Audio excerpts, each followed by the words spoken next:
السلام علیکم ورحمۃ اللہ وبرکاتہ۔ الحمد للہ الذی ابدع الافلاک والارضین والصلاة والسلام علی من کان نبیا وآدم بین الماء والطین وعلى آلہ وأصحابہ اجمعین، اما بعد فاعوذ باللہ من الشیطان الرجیم، بسم اللہ الرحمن الرحیم۔ یا ایہا الذین آمنوا استعینوا بالصبر والصلاة ان اللہ مع الصابرین۔ صدق اللہ المولانا العظیم وصدق رسولہ النبی الامین المکین الکریم، ونحن علی ذلک لمن الشاہدین والشاکرین والحمد للہ رب العالمین۔ قرآن مجید فرقان حمید کی جس آیت کریمہ کی تلاوت کا شرف حاصل کیا، اس کی روشنی میں کچھ دیر گفتگو کرنے سے قبل آقائے دو جہاں سرور کون مقام مونس انس و جان، ارواحنا فدا حضرت محمد مصطفیٰ صلی اللہ علیہ وآلہ وسلم کی دربار گہربار میں انتہائی عقیدت و محبت کے ساتھ درود پاک کا نذرانہ پیش کریں۔ اللہم صلی علی سیدنا حبیبنا شفیعنا نبینا مولانا محمد بارک وسلم، صلاۃ و سلام علیک یا رسول اللہ صلی اللہ تعالی علیہ وآلہ وسلم۔ ان قریب ماہ محرم الحرام کا چاند نظر آنے والا ہے۔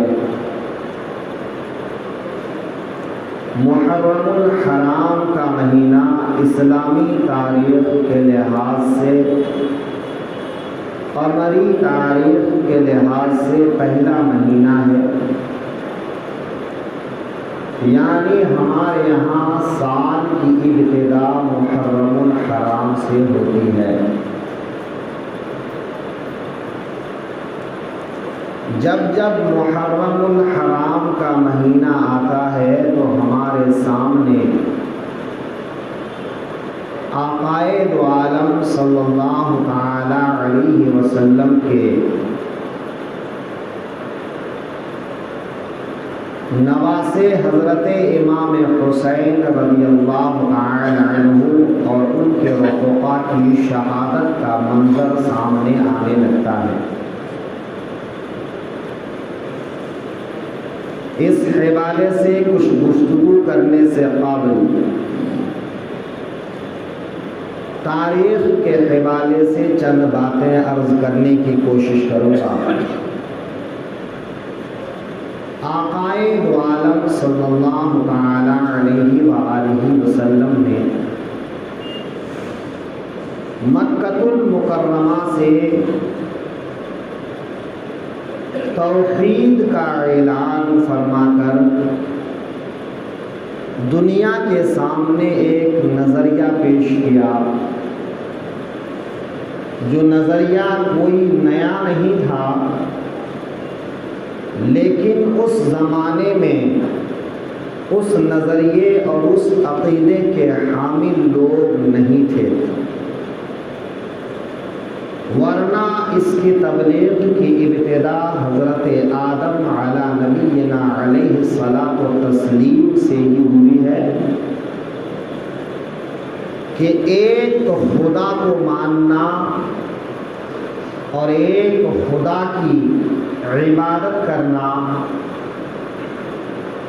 اسی کی تبلیغ حضرت آدم نے کی، حضرت نوح نے کی، حضرت ابراہیم نے کی، حضرت موسیٰ نے کی، حضرت عیسیٰ نے کی۔ الغرض 1,00,000 یا 2,24,000 کم و بیش انبیاء کرام نے اسی توحید کے عقیدے کو مضبوط کرنے کے لیے پوری زندگی صرف فرمایا۔ آقائے دو عالم صلی اللہ علیہ وسلم نے اسی عقیدہ توحید کو دنیا کے سامنے مکۃ المکرمہ کی سرزمین سے پیش کیا، اور 23 سال کے زمانے میں عقیدہ توحید و رسالت، حشر و نشر اور ضروری احکامات جو قیامت تک کے لیے انسانوں کے لیے ضروری تھے بیان فرما کر آپ نے وصال فرمایا۔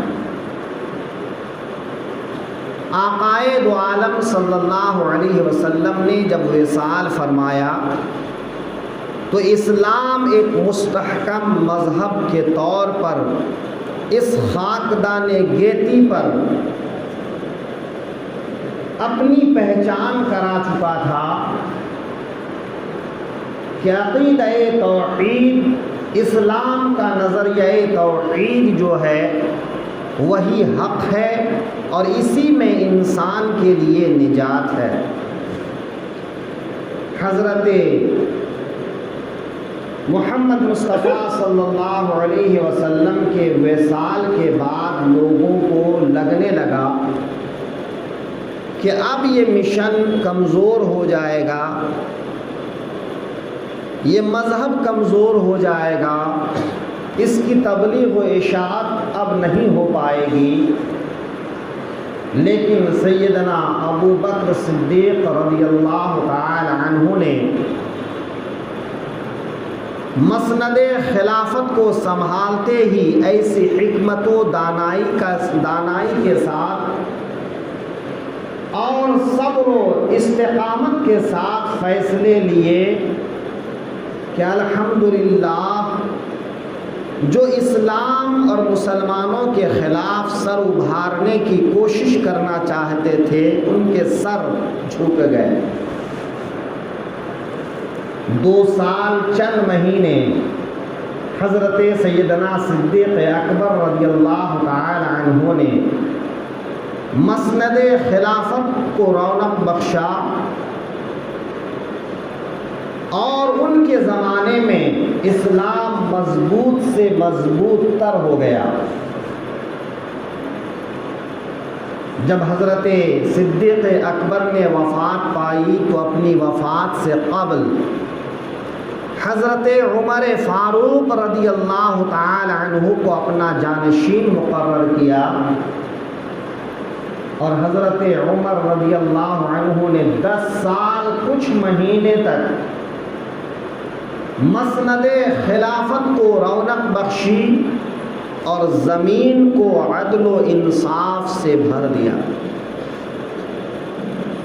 آقائے دو عالم صلی اللہ علیہ وسلم کی بشارت کے مطابق سیدنا عمر رضی اللہ عنہ نے دور دراز علاقوں تک اسلام کو پھیلایا، اسلام کو مضبوط کیا، اسلام کے ماننے والوں کو متحد رکھا، اور دشمنان اسلام کو کبھی بھی سر اٹھانے کی مہلت نہیں ملی۔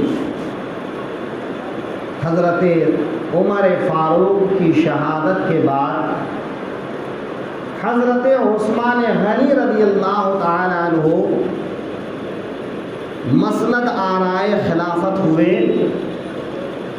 12 سال کچھ مہینے تک آپ نے اسلام اور مسلمانوں کی خدمت کی اور خلیفۃ المسلمین کے طور پر فتوحات کا سلسلہ بڑھایا، اسلام کو مضبوط کیا۔ آخری دنوں میں حضرت عثمان غنی رضی اللہ تعالی عنہ کے مشیر کے طور پر کچھ ایسے لوگ آئے جنہوں نے حضرت عثمان غنی رضی اللہ تعالی عنہ کو بتائے بنا سیاسی امور میں مداخلت کی اور ایسے احکامات جاری کیے جس کی وجہ سے ایک فتنہ نمودار ہوا اور بلوائیوں کی شکل میں حضرت عثمان غنی رضی اللہ تعالی عنہ کے گھر کا محاصرہ کرنے کے بعد 40 دن محاصرہ رکھنے کے بعد بالآخر حضرت عثمان غنی رضی اللہ عنہ شہید کر دیے گئے۔ حضرت عثمان غنی رضی اللہ تعالی عنہ جب شہید ہوئے تو حضرت مولا علی رضی اللہ تعالی عنہ کے پاس لوگوں نے درخواست کی۔ پہلے انکار کرنے کے بعد بالآخر حضرت علی رضی اللہ تعالی عنہ نے مسند خلافت کو رونق بخشا۔ حضرت عمر فاروق رضی اللہ تعالی عنہ کے بارے میں میرے آقا کریم صلی اللہ علیہ وسلم کا ارشاد تھا کہ اسلام اور فتنوں کے بیچ میں ایک دیوار ہے، جس دن یہ دیوار نہیں رہے گی اس دن فتنے سر اٹھانے لگیں گے۔ عرض کیا گیا یا رسول اللہ یہ دیوار ٹوٹ جائے گی یا توڑ دی جائے گی؟ میرے آقا کریم نے ارشاد فرمایا یہ دیوار توڑ دی جائے گی، اور بالآخر حضرت عمر رضی اللہ عنہ شہید ہوئے۔ حضرت عثمان غنی کا دور مجموعی طور پر بڑا اچھا رہا، لیکن آخری دنوں میں حالات کچھ بے قابو ہونے لگے۔ ایسے ہی حالات میں حضرت مولا علی رضی اللہ تعالی عنہ خلیفۃ المسلمین کے طور پر سامنے آئے، لیکن اب مسلمانوں کے بیچ میں کچھ ایسے لوگ گھس آئے تھے جو مسلمانوں کے بھیس میں اسلام کو کمزور کرنے کی کوشش کر رہے تھے۔ اسلام اور مسلمانوں کی بے کنی کے لیے اسلام کا لبادہ اوڑھ کر حضرت علی رضی اللہ عنہ کے ساتھ شامل ہو گئے تھے۔ یہیں سے ایک نیا دور شروع ہوتا ہے، جو دور نا ختم ہونے والے فتنوں کی طرف اشارہ کرتا ہے۔ حضرت علی رضی اللہ تعالی عنہ کے ساتھ وہ لوگ بھی شامل ہو گئے جن لوگوں نے حضرت عثمان غنی رضی اللہ تعالی عنہ کے گھر کا محاصرہ کیا تھا، اور بالآخر اس میں سے کچھ لوگوں نے حضرت عثمان غنی کو شہید کیا۔ حضرت عثمان غنی کی شہادت کے بعد کچھ لوگوں کی طرف سے حضرت عثمان غنی کے شہید کرنے والوں قاتلین کو قصاص کے طور پر قتل کرنے کا مطالبہ شروع کیا۔ ان میں حضرت عائشہ، حضرت طلحہ، حضرت امیر معاویہ، بہت سارے لوگ شامل تھے۔ یہ مطالبہ اتنا بڑھا، حضرت علی رضی اللہ تعالی عنہ جب امیر المؤمنین بنے تو اس وقت فتوحات کا سلسلہ بہت دور تک بڑھ چکا تھا، خاص کر ایران، عراق، شام، ان اطراف کے حالات کو قابو میں رکھنے کے لیے حضرت علی رضی اللہ عنہ کو دارالخلافہ منتقل کرنا پڑا کہ اب تک دارالخلافہ مدینہ المنورہ تھا، حضرت علی نے دارالخلافہ مدینہ سے کوفہ کو منتقل کیا، چونکہ کوفہ سے یہ اطراف قریب تھے اور ان اطراف کے حالات کو قابو میں رکھا جا سکتا تھا۔ حضرت علی رضی اللہ تعالی عنہ کے دور میں حجاز، عراق اور بہت سے لوگ حضرت علی رضی اللہ عنہ کے ساتھ تھے۔ کچھ لوگ حضرت عائشہ، حضرت طلحہ وغیرہ کے ساتھ ہو گئے،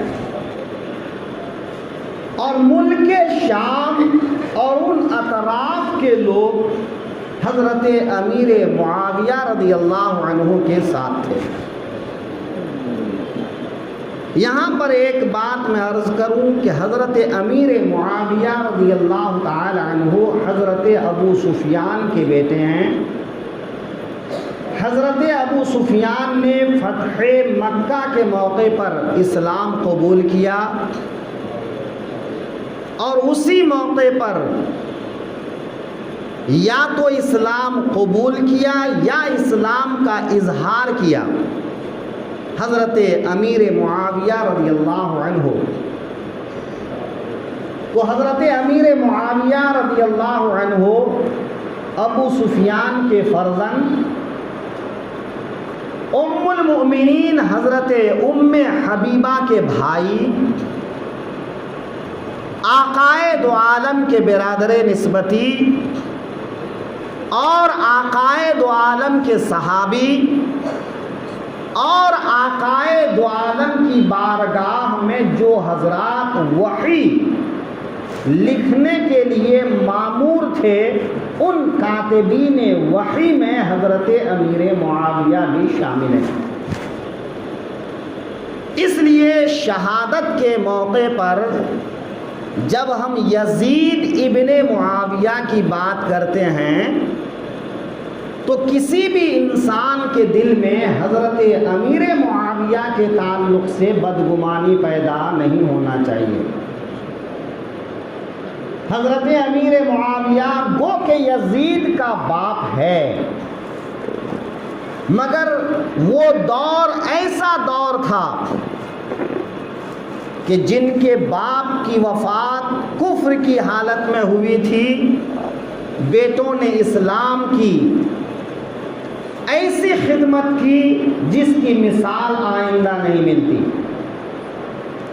اور ایک دور ایسا بھی آیا کہ جن کے باپ نے اسلام کی بے مثال خدمت کی، بیٹوں نے اسلام کو ایسا نقصان پہنچایا جو آئندہ اس کی مثال نہیں ملتی۔ اور میرے آقا کا ارشاد ہے، اصحابی کا نجوم بأیہم اقتدیتم اہتدیتم، میرے صحابہ ستاروں کی مانند ہیں، ان میں سے جس کی بھی پیروی کر لو تم راستہ پا جاؤ گے۔ اور قرآن حکیم نے ارشاد فرمایا، کُلًّا وعد اللہ الحسنى، صحابہ سب کے لیے اللہ نے بہتری کا وعدہ فرمایا ہے۔ لہذا صحابہ کرام کے بیچ میں کچھ جو اختلافات ہوئے ان اختلافات میں اجتہادی خطا تو کسی کی ہو سکتی ہے، لیکن اجتہادی خطا کی وجہ سے کسی کے لیے ہمارے دل میں کوئی شبہ نہیں آنا چاہیے، بدگمانی نہیں آنا چاہیے۔ یہ بات ذہن میں رکھ کر اگلی گفتگو سنیے کہ اب مسلمان 3 گروہ میں تھے، ایک حضرت عائشہ کے ساتھ، ایک حضرت علی کے ساتھ، ایک حضرت امیر معاویہ کے ساتھ۔ حضرت امیر معاویہ اور حضرت عائشہ کا مطالبہ تھا حضرت عثمان غنی کی شہادت کے ذمہ دار ہیں، ان ذمہ داروں سے قصاص لیا جائے۔ اسلام قصاص کا حکم دیتا ہے، لیکن قصاص کے لیے کچھ شرائط ہیں۔ اس کو علامہ مشتاق احمد نظامی نے بڑے ہی خوبی کے ساتھ بیان فرمایا ہے کہ حضرت عائشہ، حضرت عثمان غنی کا مطالبہ اپنی جگہ پر، اور حضرت علی رضی اللہ عنہ کے سامنے جو حالات تھے وہ حالات اپنی جگہ پر۔ حالات کیا تھے کہ مسلمان 3 گروہ میں بٹ چکے تھے۔ حضرت علی کے لشکر میں ایسے لوگ شامل ہو گئے تھے جو حضرت عثمان غنی کے گھر کا گھیراؤ کرنے میں شامل تھے، لیکن ان میں سے کوئی متعین نہیں تھے، اور قصاص لینے کے لیے جو فقہ کی روشنی میں ضروری بات ہے کہ قاتل متعین ہو، اور قصاص کا مطالبہ مقتول کے وارثین میں سے کوئی وارث کرے۔ اب دیکھیے کہ ان بلوائیوں میں حضرت عثمان غنی کو شہید کس نے کیا تھا یہ متعین نہیں تھا۔ حضرت عثمان غنی کے وارثین میں کسی نے قصاص کا مطالبہ نہیں کیا تھا۔ قصاص کا مطالبہ حضرت عائشہ کی طرف سے ہو رہا تھا، حضرت امیر معاویہ کی طرف سے ہو رہا تھا۔ اگرچہ حضرت امیر معاویہ بنو امیہ کا ایک فرد تھے، لیکن وہ براہ راست حضرت عثمان غنی کے قرابت دار نہیں تھے۔ تو حضرت علی کے سامنے یہ شرعی مجبوری تھی کہ جب تک قاتل متعین نہ ہو اور کوئی وارث مطالبہ نہ کرے تب تک قصاص کا حکم جاری نہیں ہو سکتا ہے۔ اور دوسرے سیاسی استحکام کہ سیاسی طور پر حالات اتنے پیچیدہ تھے کہ اگر حضرت عثمان غنی کے گھر کا محاصرہ کرنے والوں کو حضرت علی شہید کر دیتے تو لوگوں میں یہ پیغام جاتا کہ یہ اپنے ہی لوگوں کو شہید کر رہے ہیں، قتل کر رہے ہیں۔ آخر وہ کلمہ پڑھ رہے تھے۔ ان کے جرائم، حضرت عثمان غنی کے گھر کا محاصرہ کرنا، ان کو تکلیفیں دینا، یہ سب تو تھے، لیکن متعین طور پر معلوم نہیں تھا کہ یہ اس جرم میں شامل ہے، یہ اس جرم کا مرتکب ہے۔ تو ایسے سیاسی غیر استحکام کے حالات میں کوئی متعین نہیں تھا اور سب کے سب کو اگر شہید کر ڈالتا یا قتل کر ڈالتا تو ایک اور مزید انتشار ہونے کا اندیشہ تھا، اور جو بلوائی تھے وہ یہی چاہتے تھے کہ کوئی ایسا کام ہو جائے جس سے اسلام اور مسلمانوں کو بدنام کیا جائے۔ ایسے حالات میں حضرت مولا علی قصاص سے اپنے آپ کو دور رکھتے رہے۔ انہی حالات میں حضرت عائشہ اور ان کے ساتھ بہت سے صحابہ حضرت علی کی طرف کوفہ کی طرف رواں دواں ہوئے۔ بالآخر حضرت علی کو کوفہ سے نکل کر بصرہ کے تھوڑا آگے آ کر پڑاؤ ڈالنا پڑا، اور دونوں لشکر آمنے سامنے ہوئے۔ ان دونوں لشکر میں بہت سے صحابہ تابعین شہید ہو گئے۔ اس جنگ میں جو بنیادی حیثیت حضرت عائشہ رضی اللہ تعالی عنہا جس اونٹنی پر وہ سوار تھیں وہ اونٹنی تھی، یعنی اس جنگ کا محور اور مرکز وہ اونٹنی اور اس کے اطراف ہو چکے تھے۔ اس جنگ کو جنگ جمل کہا گیا۔ اس میں دونوں طرف سے مسلمان تھے، دونوں طرف صحابہ بھی تھے، دونوں طرف تابعین بھی تھے۔ ایک کی قیادت حضرت علی کر رہے تھے اور ایک کی قیادت حضرت عائشہ کر رہی تھی۔ اب آپ خود فیصلہ کریں کہ نہ آپ حضرت علی کو کچھ کہہ سکتے ہیں نہ آپ حضرت عائشہ کو کچھ کہہ سکتے ہیں۔ حضرت عائشہ ام المؤمنین ہیں اور حضرت علی داماد رسول ہیں، لہذا ہمارے لیے خاموش رہنا اچھا ہے۔ یہ جنگ ہو گئی، حضرت عائشہ کو عزت کے ساتھ حضرت حسن نے مدینے تک پہنچا دیا۔ دوسری طرف حضرت امیر معاویہ ایک لشکر کو لے کر صفین کے مقام پر آ گئے، اور صفین کے مقام پر حضرت امیر معاویہ اور حضرت علی رضی اللہ عنہ کا لشکر آمنے سامنے ہوا۔ دونوں لشکر میں کچھ جھڑپ ہونے کے بعد یہ جنگ ایک صلح اور معاہدہ پر بن ہوئی۔ اس جنگ کو جنگ صفین کہتے ہیں۔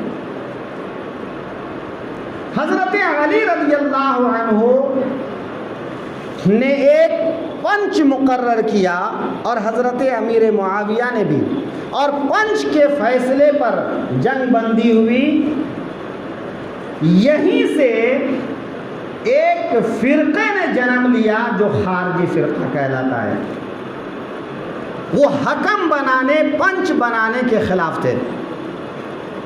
وہ چاہتے ہی نہیں تھے کہ یہ جنگ بند ہو اور مسلمانوں کے خون بہنے سے رک جائے، اور اس نے حضرت علی اور حضرت امیر معاویہ دونوں کو اسلام سے خارج قرار دیا، یہاں تک کہ اتنا انتشار ہوا کہ حضرت علی کو اس گٹ کے ساتھ جنگ کر کے ان سب کو فنار کرنا پڑا۔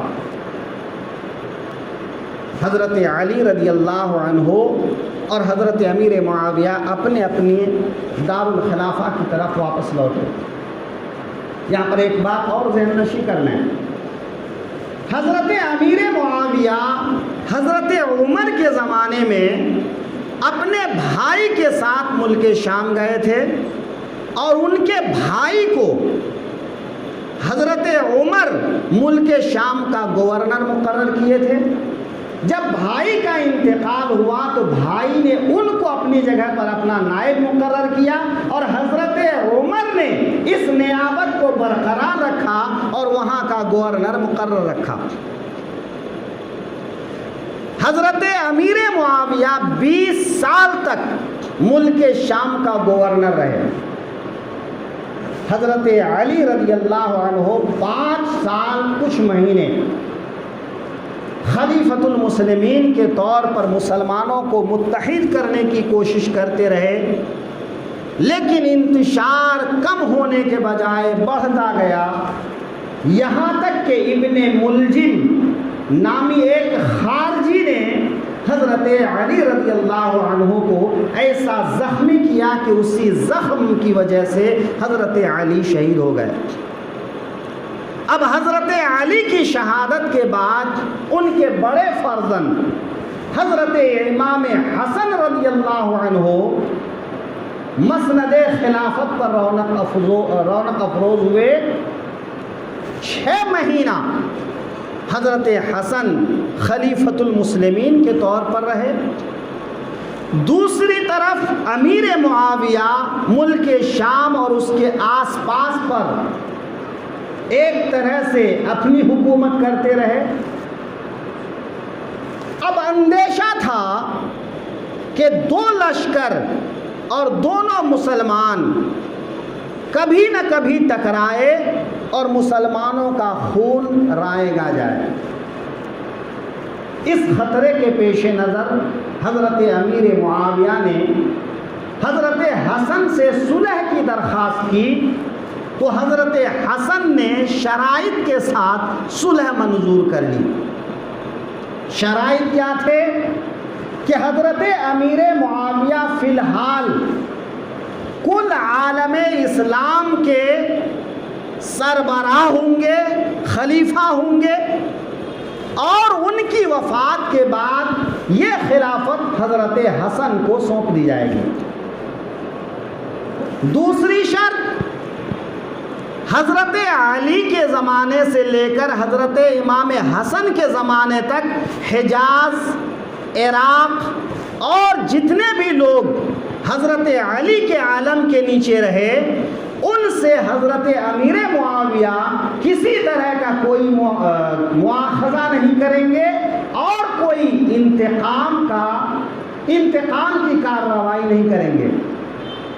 اور تیسری شرط یہ تھی کہ امام حسن کے تمام قرض حضرت امیر معاویہ ادا کریں گے.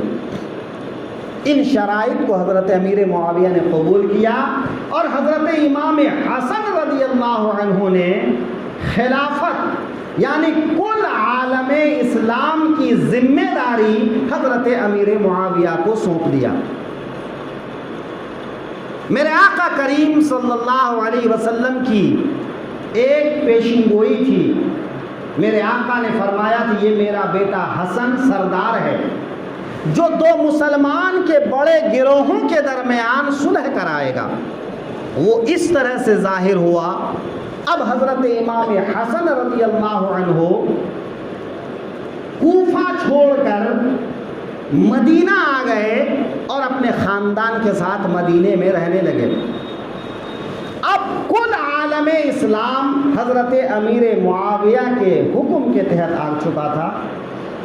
20 سال بحیثیت گورنر ملک شام کی حکومت کرتے رہے اور 20 سال حضرت امام حسن کی خلافت سونپ دینے کے بعد خلیفۃ المسلمین کے طور پر حضرت امیر معاویہ کل عالم اسلام کی نگرانی کرتے رہے.